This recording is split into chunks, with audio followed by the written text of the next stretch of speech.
नमस्कार दोस्तों, आज की कहानी है घर में झगड़े का कारण, बहुओं में तुलना।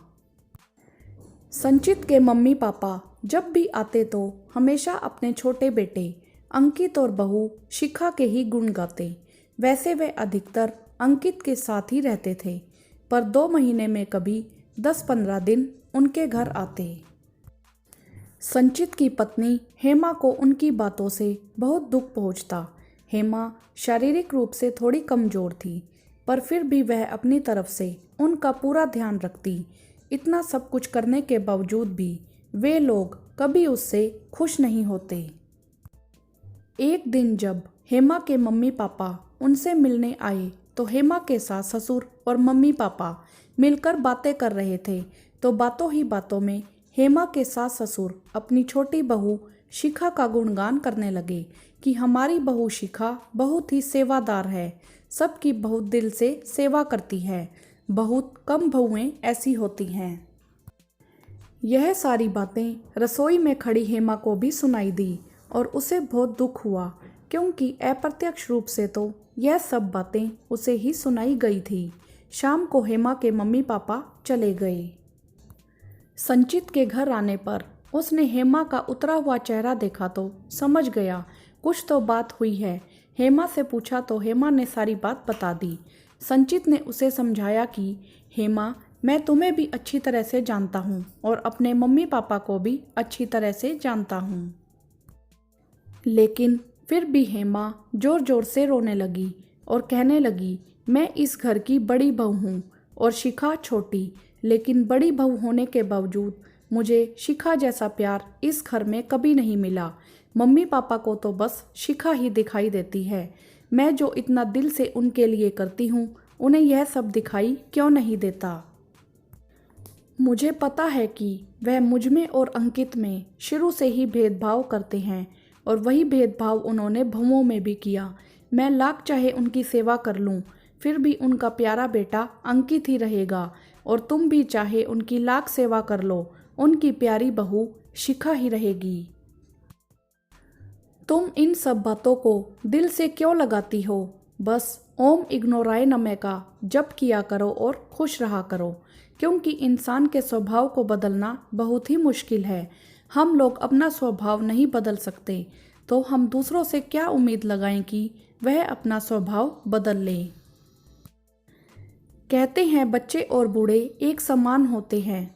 जिस तरह बच्चों की कुछ बातें इग्नोर करनी पड़ती हैं, उसी तरह बड़ों की भी कुछ बातें इग्नोर करना सीखो। तुम्हें पता है, भगवान बुद्ध को एक बार एक आदमी गाली देकर चला गया। उन्होंने उसे कुछ नहीं कहा। उसके जाने के बाद उनके शिष्य ने पूछा कि वह आदमी आपको गाली देकर गया और आप फिर भी मुस्कुरा रहे हैं, आपने कोई प्रतिक्रिया क्यों नहीं की? तो उन्होंने पता है क्या कहा? उन्होंने कहा कि जैसे हमें कोई उपहार देता है, हम लें या ना लें वह हम पर निर्भर करता है। अगर मैं उपहार नहीं लूँ तो वह किसके पास रहा? उसके पास ही। इसी तरह मैंने उसकी गाली नहीं ली तो वह गाली किसके पास रही? उसी के पास। इसी तरह तुम भी यही समझो, तुम्हें अगर मम्मी पापा अच्छा बोल रहे हैं तो वो ही लो। अगर वह कहते हैं ना तुम अच्छी बहू नहीं हो, तो तुम उनकी वह बात मत लो। और सबसे बड़ी बात, मुझे तुमसे कोई शिकायत नहीं है। तुम मेरा और बच्चों का अच्छे से ध्यान रखती हो। अगर 100 लोग तुम्हारे विरोध में भी होंगे तो भी मैं तुम्हारे साथ रहूँगा, यह मेरा तुमसे वादा है। और मुझे पता है तुम पूरे दिल से सबकी सेवा करती हो। मुझे किसी के कुछ कहने या ना कहने का कोई फ़र्क नहीं पड़ता है, और मैं यह अपनी खराब किस्मत मान लूँगा कि मेरे माँ बाप का हमारे प्रति ऐसा रवैया है। जिस तरह वे अंकित और शिखा के बच्चों का ध्यान रखते हैं, उन्होंने कभी भी हमारे बच्चों का उतना ध्यान नहीं रखा। तुम्हें याद है जब अभी हुआ था, हमने मम्मी पापा को अपने पास रहने के लिए बुलाया था ताकि तुम्हें मदद मिले, लेकिन उन्होंने साफ साफ मना कर दिया था। प्रिया के टाइम में भी उन्होंने मना कर दिया था। तब तुम्हारे मम्मी पापा ने हमारा कितना साथ दिया था। तुम्हारी छोटी बहन और भाई, उन्होंने सब कुछ संभाल लिया था। जिन्होंने हमारे लिए इतना कुछ किया, इतना साथ दिया, हमें उनका शुक्रिया करना चाहिए। और जिन्होंने साथ नहीं दिया उनसे ज़्यादा गिला नहीं करना चाहिए। बस ओम इग्नोराय नमः का जाप करो और खुश रहो। कुछ लोग थोड़े सनकी होते हैं, हम उनको नहीं बदल सकते। मैं आज भी तुम्हें कह रहा हूँ और पहले भी तुम्हें कहता था, मैं हमेशा से ही तुम्हारे साथ हूँ और तुम्हारी बहुत ही इज्जत करता हूँ। संचित, आप सही कह रहे हैं। मैं वह दिन कभी नहीं भूल सकती जब अवि और प्रिया के टाइम तुम्हारे मम्मी पापा ने हमारी बिल्कुल मदद नहीं की, लेकिन तुमने नाइट ड्यूटी होने के बावजूद भी मेरा साथ दिया और मेरे मम्मी पापा, भाई बहन भी हमेशा हमारा साथ देते हैं।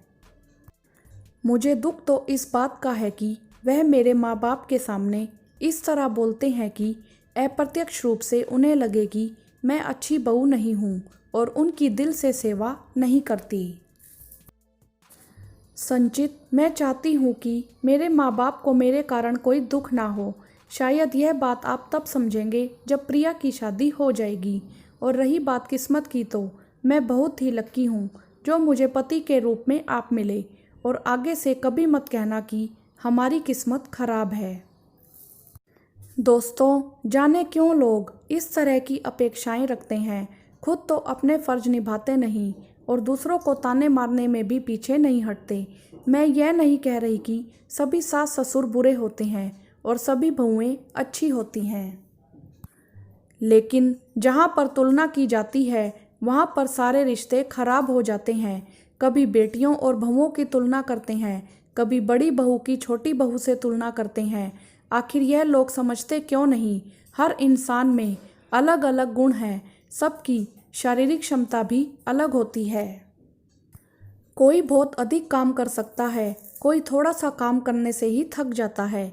इसीलिए हमें कभी भी किसी की तुलना नहीं करनी चाहिए। और सबसे बड़ी बात, कुछ लोगों के लिए तो बहुएं चाहे कितना ही कर लें, बेटी की जगह कभी नहीं ले सकती। फिर भी ना जाने क्यों बहुओं की तुलना बेटियों से करते हैं, परंतु खुद कभी सास ससुर की बजाय बहू के माँ बाप बनना पसंद नहीं करते। अंत में यही कहूँगी कि ओम इग्नोराय नमः का जप करें और खुश रहें। वीडियो को लाइक करें, शेयर करें और चैनल को सब्सक्राइब भी करें। धन्यवाद।